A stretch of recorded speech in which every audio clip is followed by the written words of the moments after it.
नमस्कार बच्चों, Siddham YouTube channel में आपका हार्दिक स्वागत है, अभिनंदन है। आइए देखिए हम ना हमारी क्लास को आगे बढ़ाते हैं ना। जो हमारा पीरियोडिक टेबल चल रहा था ना क्लास 11th के लिए ना, इसके लिए क्लास 11th के लिए उसमें हमने है ना कल दो चीजें पढ़ ली थी है ना। एक तो प्राउड की परिकल्पना यानी उसकी हिस्ट्री पढ़ रहे थे अपन ना, इतिहास। उसमें एक तो प्राउड की परिकल्पना, दूसरा डोबेराइनर का त्रिक नियम।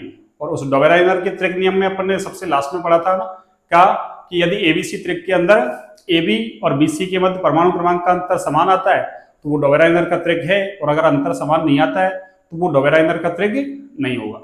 इस तरीके से हमने पढ़ा था ना। अब देखिए कि इसकी असफलता अगर देखना चाहेंगे, ये असफल क्यों हुआ ना। कौन? डोबेराइनर का त्रिक नियम। भाई डोबेराइनर ने किया क्या था कि समान है ना रासायनिक गुणधर्म वाले तीन तीन तत्वों के ग्रुप बना दिए, और उस एक ग्रुप का नाम क्या है? त्रिक, ट्राइड। अब उस त्रिक्कीय तत्वों को यदि परमाणु भार के बढ़ते हुए क्रम में रखा जाए तो बीच वाले तत्व का परमाणु भार पहले और तीसरे के परमाणु भार का क्या होता है? औसत। तो ये इतनी बात हमारी हो गई थी है ना। प्राउड ने क्या कहा था? ये सभी तत्व हाइड्रोजन से मिलकर बने हैं ना। कारण क्या था? क्यों? क्योंकि उनका जो परमाणु भार है वो हाइड्रोजन के परमाणु भार का सरल गुणक था ना। ऐसा किसने कहा? प्राउड ने। प्राउड फेल क्यों हुआ? क्योंकि अधिकांश तत्वों का परमाणु भार भिन्न में आ रहा था। अब परमाणु भार भिन्न में आ रहा है तो इसका मतलब हाइड्रोजन का क्या करना पड़ेगा अपन को? आधा। जैसे मान लो 35.5 है, उसका आधा करना पड़ेगा। वो आधा कर नहीं सकते। कारण क्या था कि डाल्टन ने ऐसा कहा था कि परमाणु को हम विभाजित नहीं कर सकते ना। अब तो विभाजित कर लिया गया, लेकिन ये उस समय का सिद्धांत था ना। उस समय आवर्त सारणी का इतिहास वगैरह ना, जब वही उसको ना धीरे धीरे ना अरे उसकी डिस्कवरी हो रही थी ना, उस समय की बात है ना। अब देखिए इसकी असफलता यदि कहें अपन तो इसकी कोई ज्यादा असफलता नहीं है ना।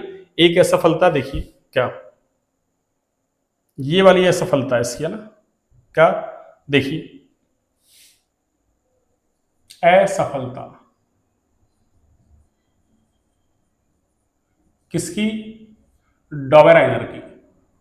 किसकी? डॉबेराइनर की है ना। यानी ये जो है ना, ये एक ट्रिक है, ये है ना फैकोनी।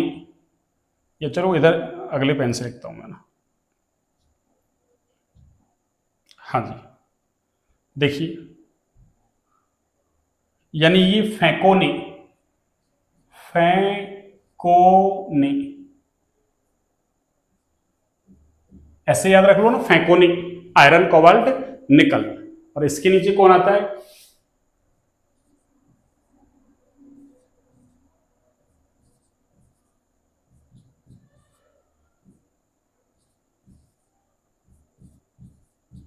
यानी इस वाले त्रिक पर ये लागू नहीं होता ना, है ना। यानी इस पर ये डोबेराइनर का त्रिक नियम लागू,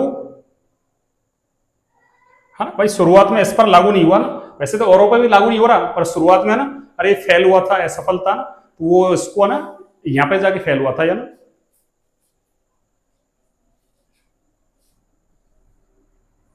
यानी इस पर या इस त्रिक पर है ना, तीन तत्वों का समूह हो गया ना ऐसे। ऐसे iron, ruthenium, osmium, cobalt, rhodium, iridium, निकल, प्लेटिनम, निकल, पैलेडियम, प्लेटिनम। तो इस त्रिक पर लागू नहीं होता है ना क्या? डॉबेराइनर का त्रिक नियम नहीं होता है। इस त्रिक पर लागू नहीं होता है ना क्या? डॉबेराइनर का त्रिक नियम। ठीक है, ये इसकी क्या है? असफलता। अब देखिए इसके बाद साइंटिस्ट आया था एक है ना, न्यूलैंड। कौन सा लैंड? न्यूलैंड। क्यों विदेशियों के नाम ऐसे ही है ना, न्यूलैंड, हॉलैंड, स्कॉटलैंड, कौन कौन से लैंड है ना। ठीक है ना। देखिए तो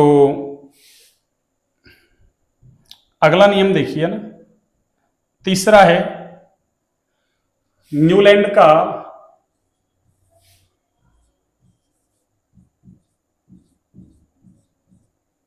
अष्टक नियम। अष्टक नियम। अभी तो हम ना आवर्त सारणी का इतिहास देख रहे हैं ना, कि भाई आवर्त सारणी जो थी इसका विकास कैसे कैसे हुआ ना, उस विकास के बारे में जान रहे हैं ना। ये चैप्टर है ना बिल्कुल है ना पूरी केमिस्ट्री में काम आता है ना, इनऑर्गेनिक, ऑर्गेनिक, फिजिकल। इसलिए आपको बेसिक्स आने चाहिए ना। किसी भी सब्जेक्ट को समझने के लिए उसके ना बेसिक्स हमारे मजबूत होने चाहिए ना। बेसिक्स हमको अच्छे से आए ना, तो अरे केमिस्ट्री हो, कोई सा सब्जेक्ट हो, फिजिक्स हो, मैथ हो, है ना, कोई सा ही हो और भी है ना, सबको समझने के लिए बेसिक्स अच्छे से आने चाहिए ना। देखिए तो न्यूलैंड ने क्या कहा, इसने भी क्या किया, तत्वों को परमाणु भार के बढ़ते हुए क्रम में व्यवस्थित कर दिया ना, जैसे डोवेराइनर ने किया था ना, ऐसे इसने भी क्या किया, तत्वों को परमाणु भार के बढ़ते हुए क्रम में क्या कर दिया, व्यवस्थित। और इसने क्या पाया कि पहले तत्व के जो गुणधर्म है ना वो आठवें तत्व के अंदर दोहराए जाते हैं ना, यानी पहले तत्व के गुणधर्म और आठवें तत्व के गुणधर्म कैसे होते हैं, समान। और इसने अपने ना नियम की तुलना किससे कर दी, अरे जैसे भारतीय संगीत में क्या होते हैं, स्वर, सा रे गा मा पा धा नी सा, सा पहला है और सा आठवां है ना, इसका मतलब पहले के गुणधर्म आठवें में दोहराए जा रहे हैं ना, ऐसा किसने कहा, न्यूलैंड ने। तो क्या लिखेंगे यहां से न्यूलैंड में, देखिए, हाँ जी, देखिए, तो क्या कहेंगे, है ना, इसने इसने मतलब न्यूलैंड ने ना तत्वों को परमाणु भार के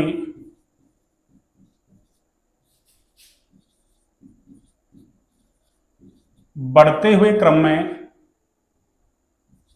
बढ़ते हुए क्रम में व्यवस्थित किया,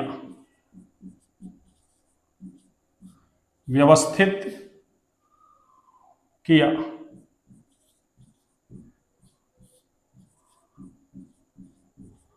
और पाया कि पहले तत्व के गुणधर्म, पहले तत्व के गुणधर्म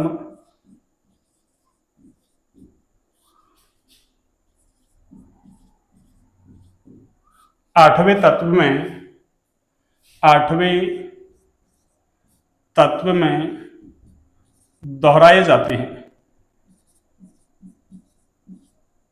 दोहराए जाते हैं। पहले तत्व के गुणधर्म आठवें में दोहराए जाते हैं, इसका मतलब पहले के गुणधर्म और आठवें के गुणधर्म कैसे होंगे, समान। जैसे कि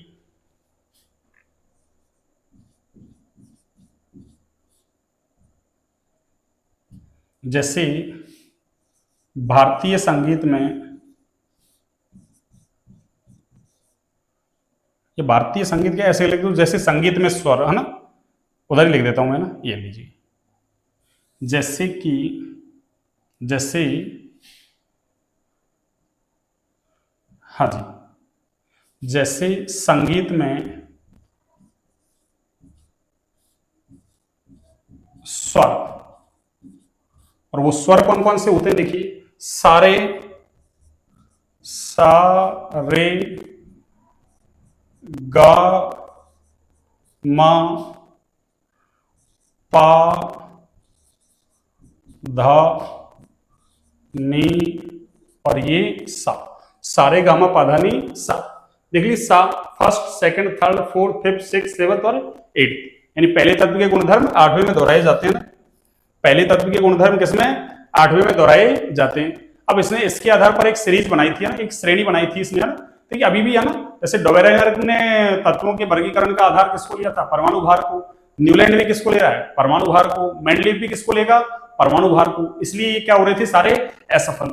उसके बाद एक मोजले आएगा ना, फिर मोजले क्या करेगा, परमाणु भार की जगह परमाणु क्रमांक को आधार बनाएगा ना, फिर जाके है ना इन कमियों को थोड़ा सा दूर किया जा सकेगा ना। देखिए, तो वो सीरीज क्या है, सुनिए,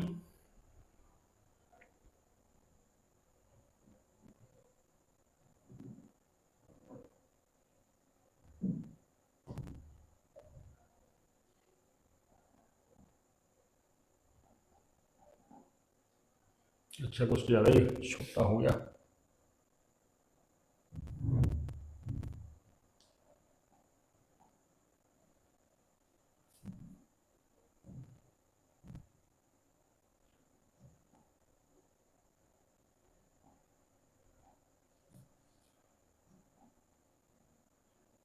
हाँ जी, देखिए,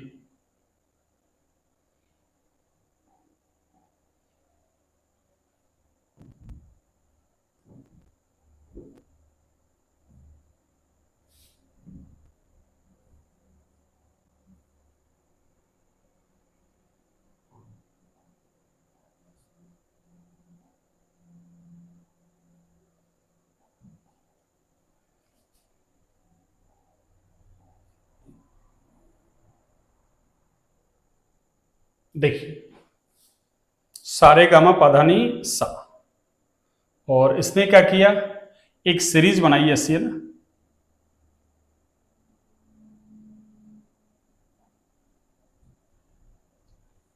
देखिए कैसी, अच्छा ये तो इसी के जैसा है,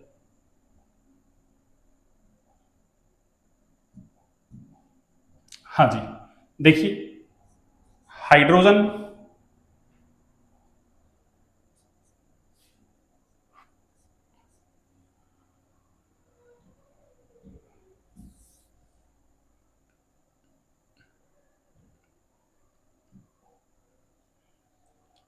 सबसे पहले हाइड्रोजन को लिया इसने है ना, फिर लिथियम, फिर बेरिलियम को, boron, carbon, nitrogen, oxygen, fluorine, उसके बाद सोडियम, फिर magnesium, aluminium, silicon, phosphorus, sulphur, chlorine, और उसके बाद आपके पोटेशियम, और फिर कैल्शियम। ऐसी इसने एक सीरीज बनाई थी हम, कहां से लेके, हाइड्रोजन से लेकर कैल्शियम तक की एक सीरीज बनाई इसने ना, देखिए, हाँ जी, देखिए अगर मैं इसको है ना, इसको फर्स्ट ले लेता हूं मैं ना, इसको हाइड्रोजन को, तो फिर क्या होगा, देखिए अब 1 2 3 4 5 6 7 8, इसका मतलब हाइड्रोजन के गुणधर्म और फ्लोरीन के गुणधर्म कैसे होंगे, एक जैसे। अब अगर इसको ना वही ये फर्स्ट, तो इसका आठवां कौन सा होगा, देखो 1 2 3 4 5 6 7 और 8, इसका आठवां ये हो जाएगा, इसका आठवां ये हो जाएगा। तो इसका मतलब क्या हुआ, हाइड्रोजन, फ्लोरीन और क्लोरीन के गुणधर्म कैसे हैं, समान। जैसे मान लो आपने इसको ले लिया फर्स्ट, कोई सा ले लो आप, जैसे ये ले लिया आपने, तो क्या होगा, first, second, third, fourth, fifth, six, seventh और ये 8, इसका मतलब लिथियम के और सोडियम के गुणधर्म कैसे हैं, समान। और इसका अगर आठवां लो आप, तो इसका आठवां कौन हो जाएगा, आपके पोटेशियम, इसका आठवां कौन हो जाएगा, आपके पोटेशियम। तो लिथियम के, सोडियम के, पोटेशियम के गुणधर्म कैसे हैं, समान। ऐसे मान लो आपने बेरिलियम ले लिया, तो इसका आठवां कौन होगा, मैग्नीशियम, और मैग्नीशियम का आठवां कौन होगा, कैल्शियम। इसका मतलब बेरिलियम, मैग्नीशियम और कैल्शियम के गुणधर्म भी कैसे होंगे, समान। कोई सा भी ले लो बीच में से, जैसे नाइट्रोजन ले लिया, तो इसका ना सातवां, वो आठवां देख लो, देखो 1 2 3 4 5 6 7 8, इसका मतलब नाइट्रोजन के और फास्फोरस के गुणधर्म कैसे हैं, समान। ऐसा किसने बताया था, न्यूलैंड ने। अब देखिए न्यूलैंड ऐसा फल क्यों हुआ, उसका कारण था, देखो अभी है ना अपना आवर्त सारणी पढ़ते हैं, आधुनिक आवर्त सारणी है ना, आवर्त सारणी का बृहद रूप है ना, बड़ा रूप, विस्तृत रूप, उसमें क्या है, देखो मैंने क्या लिखा, हाइड्रोजन के बाद लिथियम को लिख दिया सीधे, है ना, हीलियम को नहीं लिखा। अरे मैंने नहीं लिखा ना, मैंने इसलिए नहीं लिखा, क्यों, न्यूलैंड को उस समय अक्रिय गैस है ना, इनको अक्रिय गैस बोलते हैं, helium, neon, argon, krypton, xenon, radon, है ना। हेमा मालिनी ने अरविंद कुमार की जिंदगी रंग दी, ऐसी इसकी ट्रिक है ना, हाँ ट्रिक वगैरह सारी पढ़ेंगे ना। हेमा मालिनी ने अरविंद कुमार की जिंदगी रंग दी, या ऐसे रख लो याद, हीना, नीना और करीना की जेरोक्स रवीना, ठीक है ना। ये सारी क्या है, अक्रिय गैसें। तो उस समय अक्रिय गैसों की खोज हुई नहीं, अब हुई नहीं तो न्यूलैंड रखता कहां से, और न्यूलैंड रखता कहां से, है ना भाई, अरे खोज होगी तभी तो रखेगा, उस समय ज्ञात थे ही नहीं, बाद में लोगों ने ज्ञात कर लिए। अब ज्ञात कर लिए तो फिर क्या हुआ, अरे तो लोग तो टांग पकड़ के खींचने में तैयार रहते हैं ना, अरे लोग तो टांग पकड़ के खींचने में तैयार रहते हैं ना, भाई इसने अच्छा काम किया तो क्यों किया अच्छा काम, है ना, इसमें कमियां निकालो कोई ना कोई, है ना। और हमारे भारत वालों में तो ना और भी ज्यादा है ना, आदत है कमी निकालने की दूसरे की, है ना, कहीं ना कहीं तो कमी निकाल ही देते हैं ना। तो देखिए ऐसे इसकी कमी कैसे निकाली, कि साहब आप हाँ न्यूलैंड साहब आप ऐसा बता रहे हो ना, कैसा, कि कैसा बता रहे हो, हाँ कि आपने ऐसा कह दिया कि भाई पहले तत्व के गुणधर्म आठवें में दोहराए जा रहे हैं, ठीक है, पर है ना अक्रिय गैस खोज ली गई, तो बाद में क्या होगा, अरे हीलियम यहां पे आएगा, इधर कौन आएगा, फ्लोरीन और सोडियम के बीच में कौन आएगा, नियोन। ऐसे यहां कौन आएगा, अरे यहां पे कौन आएगा, आपके आर्गन। अब जब खोज कर ली तो बीच में ये आ गया, अब जब ये बीच में आ गया तो भाई कि अब न्यूलैंड साहब आप बताओ ना कि पहले और आठवें के गुणधर्म समान कहां है। आप तो कह रहे हो हाइड्रोजन और फ्लोरीन के गुणधर्म समान है, पर फ्लोरीन तो आठवां कहां है, आठवां तो ये देखो कैसे, 1 2 3 4 5 6 7 8। अरे जब अक्रिय गैसों को है ना इनके बीच में रखा गया तो अब क्रम गड़बड़ हो गया ना, जो न्यूलैंड ने कहा था वो ना, इसका मतलब हाइड्रोजन के और ऑक्सीजन के गुणधर्म समान होने चाहिए, लेकिन यहाँ तो गुणधर्म समान नहीं होते हैं ना, तो इसलिए क्या हो गया, न्यूलैंड फेल हो गया।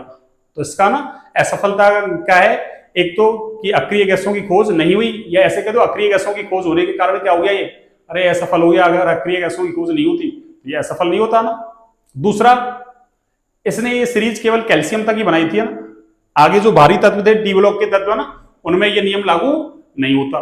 जैसे इसको भी कमी में लिख देंगे अपन, जैसे आयरन है, आयरन को ऑक्सीजन और सल्फर के साथ रख दिया इसने ना, वो गलत था, ठीक है ना। तो भारी तत्वों के लिए भी ये नियम लागू नहीं होता। हैवी, हैवी, भारी का मतलब बाहरी नहीं बोल रहा, आउटर, बाहरी तो आउटर होता है, ये भारी हैवी है ना। हाँ, तो क्या लिख सकते हैं यहां से, न्यूलैंड की असफलता। देखो असफलता क्या है सुनिए, ये लो इसको हटा देता हूं मैं ना। अच्छा, एक सेकंड, इसको मैं हटाता हूं ना।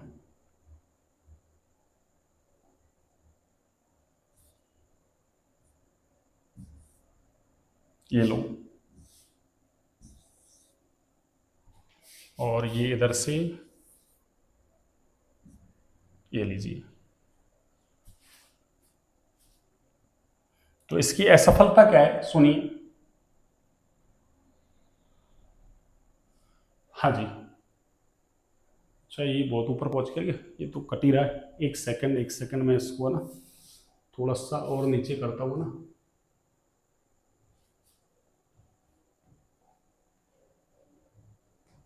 हाँ, यहाँ पे है ना, देखिए इसकी असफलता क्या है।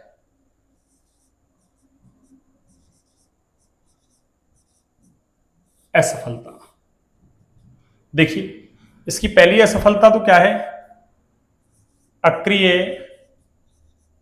गैसों की खोज होने के कारण, गैसों की खोज होने के कारण, क्यों, जब अक्रिय गैसों की खोज हो गई तो जब इनको है ना, अरे इन एलिमेंट्स के बीच में रखेंगे तो वो जो क्रम बताया था ना उसने, न्यूलैंड ने, वो गड़बड़ हो जाएगा ना, ठीक है। एक तो ये हो गया। दूसरा देखिए, यह नियम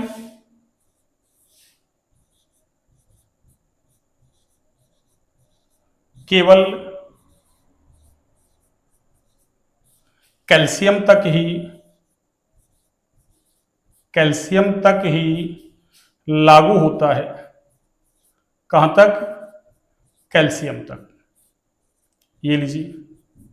तो ये इसकी दो सब है ना असफलताएं हैं ना। और चाहे तो ये लिख सकते हैं अपन है ना, हैवी जो एलिमेंट है, भारी तत्व है, उन पर भी लागू नहीं होता ना, पर वो तो अपन ने यहां तक लिख दिया ना, कैल्शियम तक ही लागू होता है। फिर आगे है ना, आगे तो हैवी एलिमेंट्स ही वो ना, तो उसको लिखने की जरूरत नहीं है ना। दो इसकी क्या है, कमियां। अब मैं देखो इस पर आधारित क्वेश्चंस लेता हूं ना, देखिए क्या है क्वेश्चन सुनिए।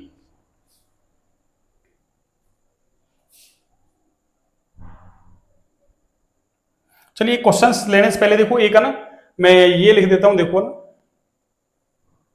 कई बार देखो, एक सेकंड है ना, ये छोटी क्लासों में ऐसे पढ़ा देते हैं ना कई बार, कि डोवेराइनर ने केवल 3 त्रिक बनाए है ना। अरे डोवेराइनर ने 3 त्रिक नहीं बनाए है ना, यदि ये जो न्यूलैंड ने ये सीरीज बनाई है ना, सीरीज, ये श्रृंखला, ये सॉरी श्रेणी बनाई है ना, इस पे यदि डोवेराइनर का त्रिक नियम लगाया जाए, किसका, डोवेराइनर का ना, तो फिर इससे कितने त्रिक बन रहे हैं, 3। कैसे, तो एक त्रिक तो यही बन गया था, एच, एफ और Cl।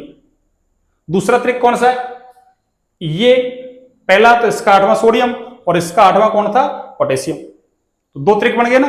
और तीसरा त्रिक, एक बेरिलियम, मैग्नीशियम, और एक कौन है, कैल्शियम। तो क्या कहेंगे, यदि डोवेराइनर का त्रिक आधार लिया जाए ना, तो इससे केवल कितने त्रिक संभव है, 3 त्रिक। कितने त्रिक, 3। वो 3 त्रिक कौन कौन से हैं देखिए सुनिए। हाँ जी,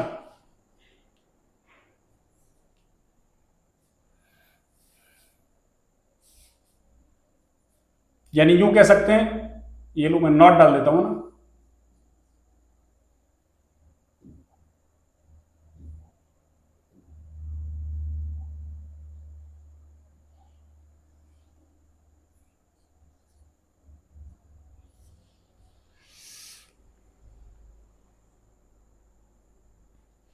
देखो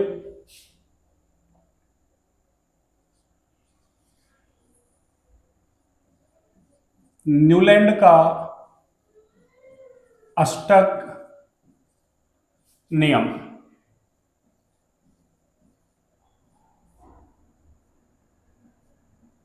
न्यूलैंड का अष्टक नियम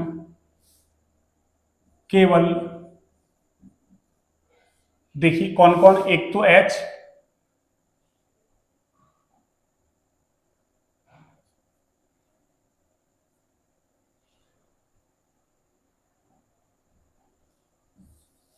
हाँ जी, देखिए एक तो एच, एक एफ, एक सी एल, इधर एल आई, एन ए के, और इधर बेरिलियम, और ये मैग्नीशियम, और ये कैल्शियम। ठीक है ना। न्यूलैंड का अष्टक नियम केवल, है ना, एच एल आई, है ना, यानी एक त्रिक तो ये हो गया, दूसरा त्रिक ये, और तीसरा त्रिक ये त्रिक हो गया इस तरीके से। एक त्रिक तो ये रहा, दूसरा ये रहा, तीसरा ये रहा, है ना। नियम केवल, है ना, इन पर ही लागू होता है ना, पर ही लागू होता है यदि त्रिक आधार लिया जाए।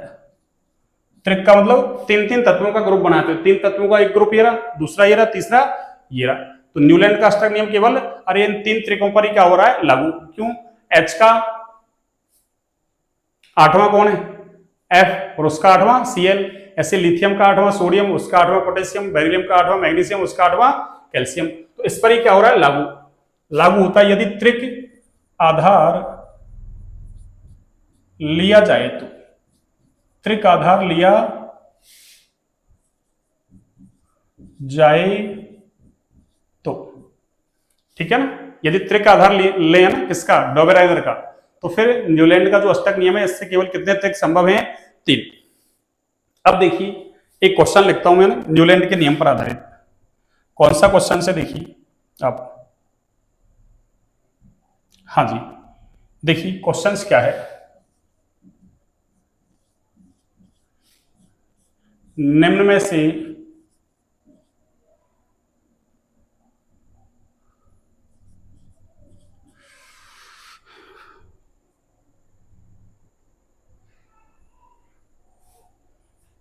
कौन से समूह पर न्यूलैंड का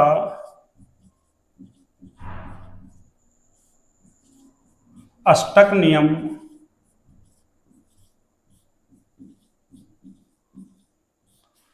लागू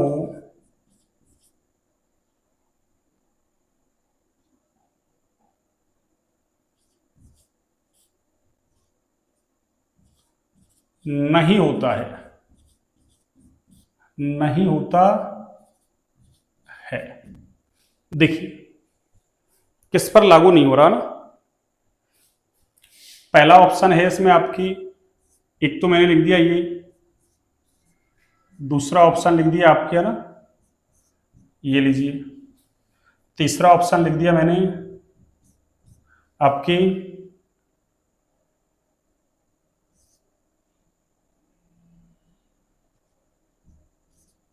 और चौथा ऑप्शन लिख दिया मैंने आपकी,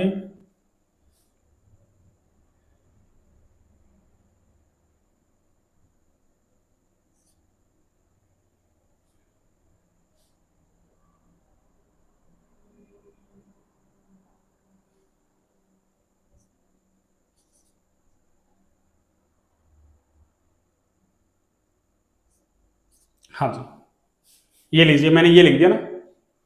अब देखिए अब लिथियम का आठवां तो कौन है, सोडियम। देख लो आप, लिथियम का आठवां कौन है, सोडियम। नाइट्रोजन का आठवां कौन है, फास्फोरस। नाइट्रोजन का आठवां कौन है, फास्फोरस। ऐसे ऑक्सीजन का आठवां कौन है, सल्फर। और बोरॉन का आठवां कौन है, बोरॉन का ना जो आठवां है वो कौन है, अरे बोरॉन का आठवां सिलिकॉन। बोरॉन का आठवां कौन है, सिलिकॉन। जबकि मैंने क्या लिखा है, फास्फोरस। इसका मतलब ये, इस पर न्यूलैंड का अष्टक नियम लागू नहीं हो रहा, बाकी तीनों पे तो लागू हो रहा है ना। तो ऐसा सवाल आपसे पूछ ले तो आंसर क्या होगा आपका, आंसर क्या होगा बच्चों, आंसर होगा आपका ये कि इस पर न्यूलैंड का अष्टक नियम लागू नहीं होता। देख लो पीछे चाहो तो बोलिए ना आप। देखो ये पीछे था अपना, देखिए लिथियम का 8वां सोडियम था, बेरिलियम का 8वां तो मैग्नीशियम है, तो बोरॉन का 8वां कौन है? अरे बोरॉन का 8वां कौन है? सिलिकॉन। देखो 1 2 3 4 5 6 7, एक सेकंड, बोरॉन का 8वां नहीं, अपन ने कौन सा दिया ऑप्शन?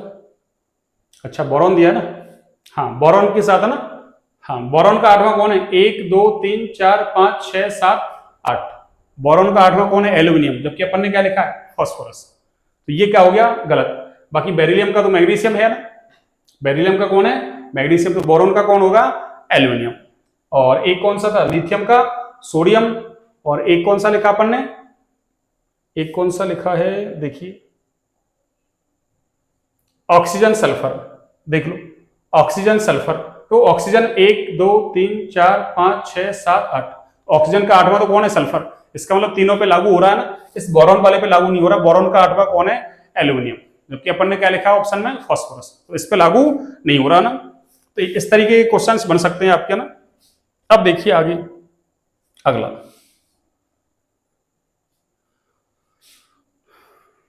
इसके बाद देखिए अपन अगली हेडिंग है अपने लॉथरमेयर का वक्र। किसका? लॉथरमेयर का वक्र। देखिए लॉथरमेयर का वक्र क्या है, सुनिए। लॉथरमेयर ने क्या किया कि तत्वों के परमाणु भार और आयतन के बीच में एक ग्राफ बना दिया ना, परमाणु भार और आयतन के बीच में एक ग्राफ बना दिया ना, और उसने कुछ चीजें उसमें ऑब्जर्व किया ना, प्रेक्षित की। क्या क्या प्रेक्षित किया ना, वो देखते हैं ना। तो क्या लिखेंगे यहां से अपन? सबसे पहले तो हाँ जी, देखिए तो क्या कहेंगे, इन्होंने परमाणु भार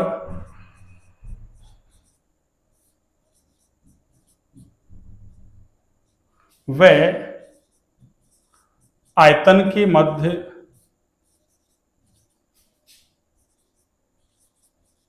एक वक्र बनाया ना, एक वक्र या आरेख कह दो ना, एक आरेख बनाया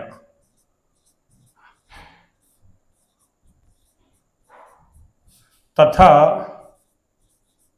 निम्न प्रेक्षण प्राप्त किए। निम्न प्रेक्षण प्राप्त किए।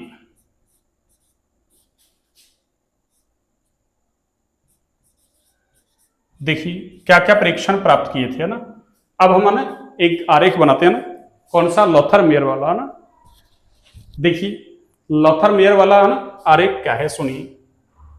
इन्होंने ऐसा एक ग्राफ बनाया, किसके? परमाणु भार और आयतन के बीच है ना, किसके? परमाणु भार और आयतन के बीच। हाँ जी, इधर तो क्या लिया इन्होंने? आयतन को, और इधर किसको लिया? परमाणु भार को, परमाणु भार को। और देखो क्या पाया इन्होंने,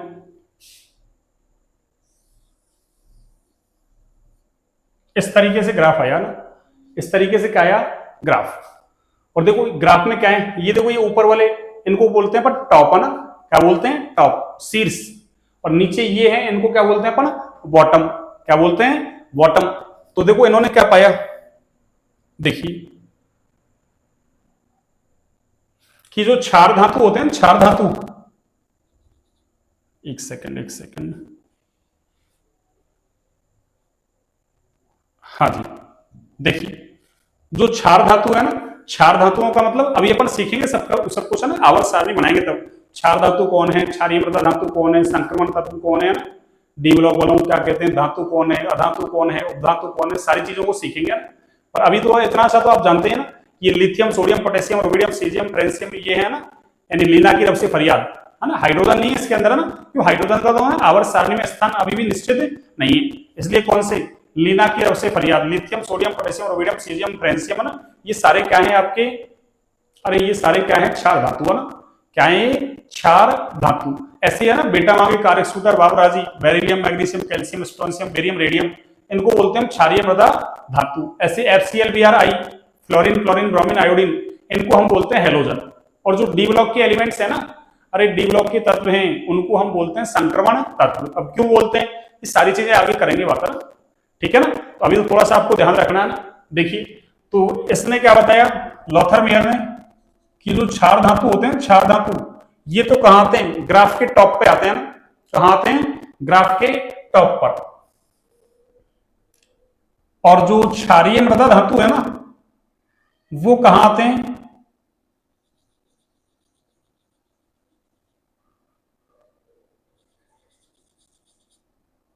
चलो अलग अलग उससे बनाता हूं, एक सेकंड, अलग अलग पेन ले लेते हैं ना, थोड़ा ठीक रहेगा ना। देखिए,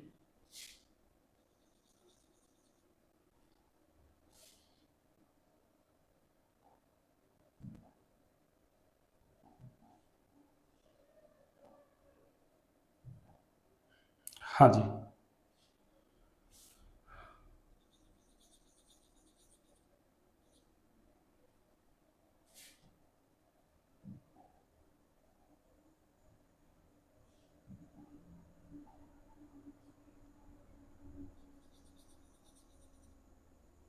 देखिए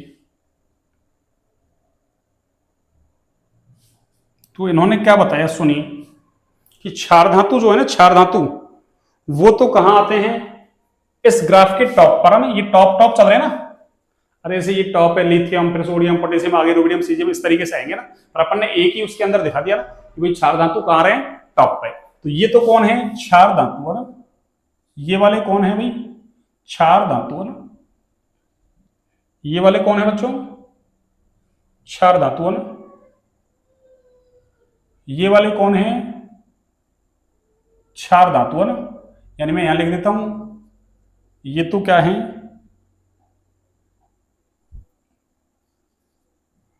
क्षार धातु। ये कौन है इधर, ये है आपके हेलोजन। ये कौन है आपके हेलोजन। हेलोजन का मतलब FCl Br fluorine chlorine bromine iodine क्या कहलाते हैं, हेलोजन। और ये जो है आपके है ना, ये वाले ये हैं संक्रमण तत्व। यानी डी ब्लॉक के तत्व क्या कहलाते हैं बच्चों, संक्रमण तत्व। तो ये हो गया आपके संक्रमण तत्व। और ये जो है ना आपकी, हाँ जी, ये जो है आपके है ना, इनको बोलते हैं क्षारीय, क्षारीय हाँ मृदा धातु है ना, मृदा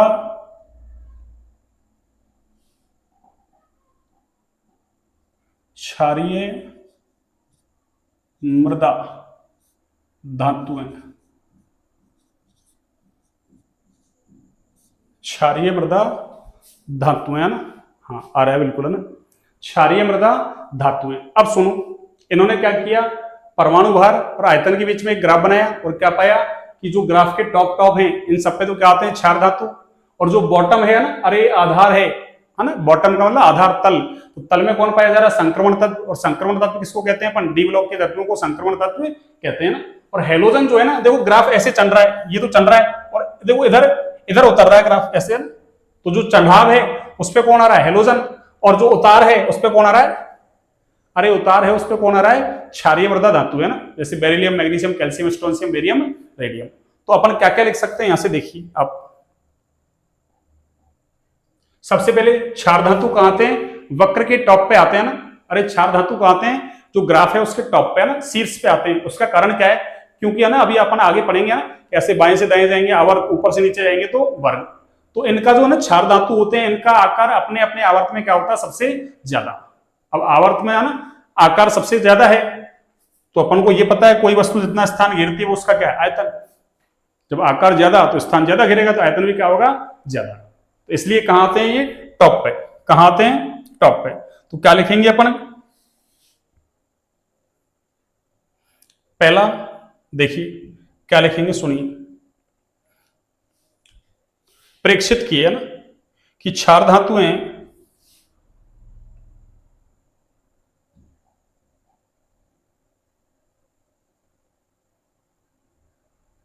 चलिए इसको करते हैं चूज, है ना। क्षार धातुएं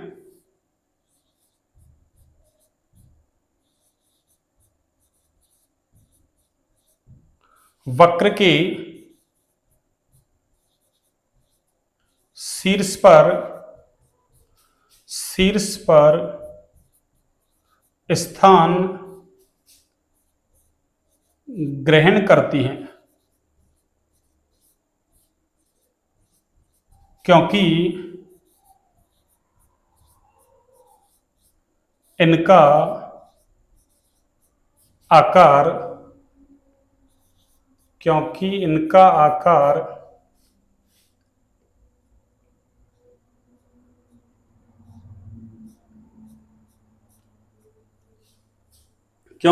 आकार अपने आवर्त में, क्योंकि इनका आकार अपने आवर्त में,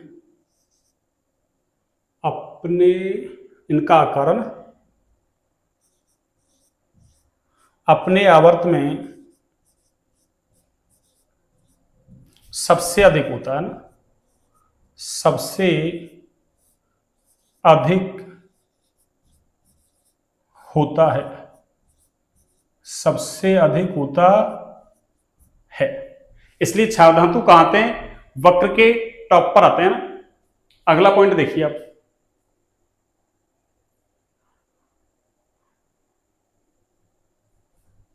हाँ जी अगला देखिए अपन, एक सेकंड, हाँ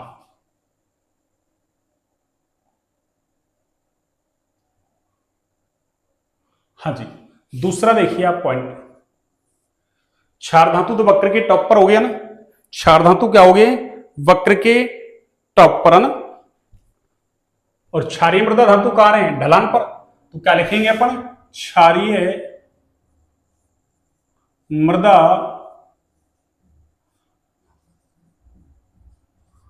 धातुएं वक्र के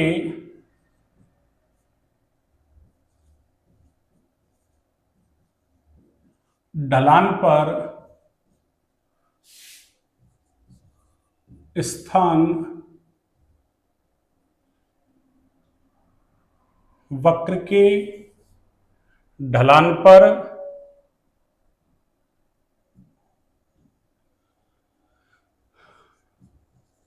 स्थान ग्रहण करती हैं। ये लीजिए तीसरा पॉइंट क्या होगा आपकी, कि हैलोजन जो है ना, हैलोजन का मतलब FCl Br है ना, फिर कलर भाई है ना, फिर कल बाहर आई अंटिया, फिर कल बाहर आई अंटी, अंटी की तो घंटी बजा दो ना, बचा कौन, फ्लोरीन, क्लोरीन, ब्रोमीन, आयोडीन है ना। ये चारों क्या कहलाते हैं, हैलोजन। क्यों, क्योंकि अरे ये लवण है ना, जो लवण होते हैं साल्ट, उनका निर्माण कर लेते हैं ना, इसलिए इनको क्या कहते हैं, हैलोजन।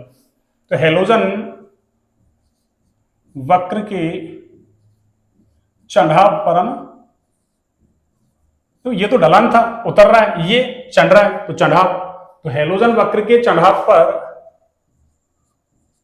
स्थान ग्रहण करती हैं, ग्रहण करती हैं। ये लीजिए। और सबसे चौथा पॉइंट क्या है, कि जो संक्रमण तत्व हैं वो वक्र के आधार पर स्थान ग्रहण कर रहे हैं ना। कहां, वक्र के आधार पर। इसका कारण क्या है, देखो अपना आगे जाके पढ़ेंगे एक कोष, है ना, इतना तो आपको पता होगा, है ना, कि परमाणु में इलेक्ट्रॉन जो है वो विभिन्न वृत्ताकार कक्षा या कह दो कोष, उनमें ना अरे नाभिक के चारों ओर चक्कर लगाते हैं। तो परमाणु में क्या होता है, कोष, और कोष के अंदर होता है उपकोष, कोष के अंदर क्या होता है, उपकोष, और उसके अंदर क्या होते हैं, कक्षक। ये चीजें आगे पढ़ेंगे ना, कि कोष के अंदर उपकोष, उपकोष के अंदर कक्षक होते हैं भैया ना। अब देखिए, एक तो होता है ना सबसे बाहर वाला कोष, ऐसे है ना, आपने है ना पढ़ा होगा कभी, है ना, ये सबसे बाहर वाला कोष है ना, सबसे बाहर वाला कोष। देखो, अरे ये पहला है नाभिक के पास, फिर ये दूसरा, फिर ये तीसरा, ऐसे ही चौथा, फिर पांचवा, छठवा, ऐसे करते करते है ना, अरे अनंत तक कोष है ना। तो परमाणु का सबसे बाहर वाला कोष जिसमें इलेक्ट्रॉन चक्कर लगाता है उसको बोलते हैं हम संयोजकता कोष। जैसे मान लो सबसे बाहर वाला ना ये कोष है चौथा, इसमें इलेक्ट्रॉन चक्कर लग रहा है, अब आगे 5, 6, 7, 8, 9 सब ये क्या है, खाली पड़े हुए हैं ना। तो सबसे है ना अंत में इलेक्ट्रॉन कहाँ है, चौथे में। तो चौथा कोष कौन सा कहलाएगा, संयोजकता कोष, वैलेंस सेल। ध्यान रखें ना, संयोजकता कोष या संयोजी कोष, वैलेंस सेल। और उसमें जो इलेक्ट्रॉन चक्कर लगाता है वो संयोजी इलेक्ट्रॉन कहलाता है, वैलेंस इलेक्ट्रॉन। अब उससे एक अंदर वाला तो देखो चौथा तो क्या हो गया, संयोजी कोष, उससे एक अंदर वाला तीसरा हो गया, इसका नाम है ना, आगे अपन काम लेंगे है ना, आपको ध्यान रखना है, इसको हम बोलते हैं उपांत्य कोष, है ना। अभी इसी चैप्टर में आगे लिखवा दूंगा मैं ना, आएंगे तब, अभी तो आप समझ लो ना। उसको क्या बोलेंगे हम, उपांत्य कोष, यानी संयोजकता कोष से एक अंदर वाला कोष कौन सा कहलाता है, उपांत्य कोष। और मान लो एक और अंदर वाला जैसे दूसरा, इसको हम बोलते हैं उप उपांत्य कोष। कौन सा, उप उपांत्य कोष। तो एक कौन सा है, देखो संयोजकता कोष। कौन सा कोष बच्चों, संयोजकता कोष। तो संयोजकता कोष कौन सा होता है आपका, परमाणु का सबसे बाहर वाला कोष जिसमें इलेक्ट्रॉन चक्कर लगाता है, कौन सा कोष कहलाता है, संयोजकता कोष। उससे एक अंदर वाला, यानी जैसे 4 मान लिए अपन ने, चौथा संयोजकता है, तो तीसरा क्या होगा, उपांत्य कोष। और उससे एक और अंदर वाला, यानी 2 अंदर वाले कह दो संयोजकता कोष से, या कह दो उपांत्य से एक अंदर वाला, तो वो क्या कहलाएगा, उप उपांत्य कोष। तो जो संक्रमण तत्व होते हैं, डी-ब्लॉक के तत्व, इनमें अंतिम इलेक्ट्रॉन कहां प्रवेश करता है, अरे इस कोष में प्रवेश करता है, उपांत्य कोष में। कौन से कोष में, उपांत्य कोष में प्रवेश करता है ना। इसलिए क्या होता है, अरे इनकी डेंसिटी का मान बढ़ जाता है ना, घनत्व का मान बढ़ जाता है। और हमने है ना इतना सा तो फिजिक्स में सीखा ही होगा, अभी 11th क्लास चल रही है, तो कि घनत्व डी बराबर क्या होता है, m अपॉन वी। तो मैं v को यदि ऊपर ले जाऊं तो d को नीचे भेजूंगा ना, तो m अपॉन डी हो गया। क्या यहीं से देख लो, घनत्व ज्यादा, अरे तो आयतन कम हो गया ना। अरे घनत्व ज्यादा तो आयतन क्या हुआ, कम। क्यों, घनत्व और आयतन एक दूसरे के व्युत्क्रमानुपाती हैं। तो समानुपाती का मतलब तो आमने सामने, व्युत्क्रमानुपाती का मतलब ऊपर नीचे ना, एक ऊपर दूसरा नीचे। तो व्युत्क्रमानुपाती में क्या होता है, एक बढ़ता दूसरा घटता है, एक घटता दूसरा बढ़ता है। समानुपाती में एक बढ़ेगा दूसरा बढ़ेगा, एक घटेगा दूसरा भी घटेगा। तो यहाँ क्या कह रहे हैं अपन कि अंतिम इलेक्ट्रॉन कहां जाता है, उपांत्य कोष में। इस वजह से घनत्व का मान घट जाता है, और घनत्व घटेगा तो देखो आयतन क्या होगा, बढ़ेगा।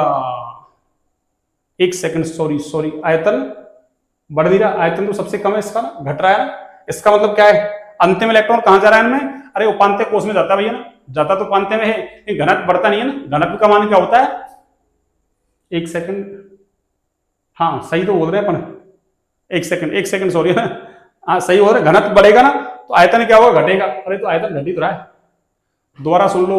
अंतिम इलेक्ट्रॉन है ना, अरे थोड़ा सा देखो ना, आज गर्मी बहुत ज्यादा है और इसमें थोड़ा सा ना अभी विचार चल रहा था ना, वही क्या लगाएं, एसी लगाएं या क्या लगाएं ना, कुछ कह रहे थे ना। हाँ कुछ लोग कह रहे थे भाई अभी तो ना वही, अब तो क्या है ना, गर्मियां तो गई है ना, इस वजह से कुछ लगाया नहीं, इसलिए ना अब दिख रहा होगा ऐसे मेरे पसीने बहुत तेज आ रहे हैं ना, तो इसलिए थोड़ा दिमाग ना डाइवर्ट चल रहा है हल्का सा ना। चलो कोई बात नहीं है ना, अभी इसको खत्म करते हैं ना, फिर कल तो व्यवस्था करते हैं ना। हाँ एक बार सुनो दोबारा, एक तो देखो संयोजकता कोष सबसे बाहर वाला कोष, ठीक है ना, उससे एक अंदर वाला उपांत्य, और उससे 2 अंदर वाले उप उपांत्य। तो अंतिम इलेक्ट्रॉन कहां जाता है, उपांत्य कोष में, और उपांत्य कोष में जाता है, उससे घनत्व का मान बढ़ जाता है। तो घनत्व बढ़ेगा तो आयतन घटेगा। तो देख लो इसका आयतन सबसे कम है, अरे संक्रमण का तो यही तो है, इसका आयतन क्या है, सबसे कम। तो क्या कहेंगे अपन कि इनमें अंतिम इलेक्ट्रॉन कहां जाता है, उपांत्य कोष में जाता है, इससे घनत्व का मान बढ़ जाता है, इसलिए आयतन घट जाएगा। तो क्या लिखेंगे यहां से, देखिए इसको मैं अरेंज करता हूं सारे को ना, देखिए। और फिर भी आपको कोई कंफ्यूजन होगा ना तो आप कमेंट बॉक्स में डाल दीजिए ना, मैं और कल एक्सप्लेन कर दूंगा इसको ना, ठीक है ना। देखिए हाँ जी, तो क्या कहेंगे, संक्रमण तत्व वक्र के आधार पर स्थान ग्रहण करते हैं, स्थान ग्रहण करते हैं, क्योंकि इनमें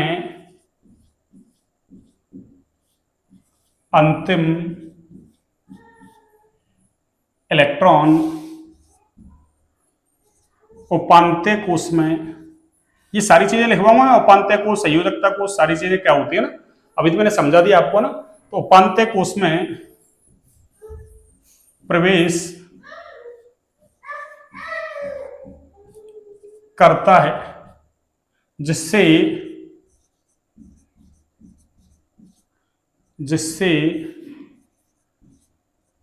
घनत्व का मान बढ़ जाता है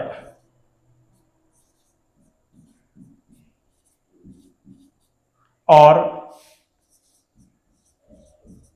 आयतन घट जाता है, है ना। अतः ये, ठीक है ना, आधार कह दो, तल कह दो ना, तल या आधार पर आते हैं, है ना, ये लो। तो आज हमने क्या पढ़ लिया, एक तो लॉथरमेयर पढ़ लिया ना, एक अपन ने क्या पढ़ लिया, न्यूलैंड का स्टक नियम, है ना। धीरे धीरे करके पढ़ेंगे ना, अभी थोड़ा थ्योरेटिकल है ना, कल मेंडलीफ आ जाएगा ना, कल तो थोड़ा सा और इंटरेस्टिंग हो जाएगा ना, ठीक है ना। और आगे जाके देखो ये लॉथरमेयर जो है ना, अरे लॉथरमेयर का वक्र, यही किसका आधार बनेगा, मेंडलीफ की जो आवर्त सारणी है ना, उसका आधार यही बनेगा। क्यों, आयतन और परमाणु भार में इसने रिलेशन दिखा दिया ना, किसने, लॉथरमेयर ने। तो क्या कहेंगे कि लॉथरमेयर का जो वक्र है वो किसका आधार बनेगा, मेंडलीफ की आवर्त सारणी का, ठीक है ना। तो इसको अपन पढ़ेंगे बच्चों कल, है ना। आज थोड़ा सा गर्मी ज्यादा है ना, तो क्लास को यहीं तक करते हैं ना ऑफ। और क्लास अच्छी लगे तो क्लास को लाइक सब्सक्राइब शेयर करें भैया ना, अपना ना, हाँ, सिद्धांत परिवार है उसको ना ज्यादा से ज्यादा बढ़ाएं भैया ना। हाँ, 600 क्रॉस हो गए हैं ना, अब आपको 1000 क्रॉस करने हैं जल्दी से जल्दी, है ना, ठीक है ना। जल्दी से जल्दी आपको 1000 क्रॉस करने हैं, है ना। और क्लास अच्छी लगे तो लाइक सब्सक्राइब शेयर करें, है ना, ज्यादा से ज्यादा। और अगर मान लो आपको अच्छी नहीं लग रही क्लास तो डिसलाइक करें, है ना, भाई मुझे पता चले ये अपन में कहाँ कमी है, क्या है ना, अपन वही गलत कंटेंट दे रहे हैं क्या ना, ये अच्छा कंटेंट नहीं दे रहे, है ना, कोई आपको है ना दिक्कत है तो कमेंट सेक्शन में, है ना, बिल्कुल आप कमेंट डालिए ना, इससे मुझे भी पता चले या और क्या सुधार किया जाना चाहिए ना, ठीक है। चलिए तो आज की क्लास को यहीं तक रखते हैं बच्चों ना। ओके, गुड नाइट सभी को, है ना, शुभ रात्रि सभी को।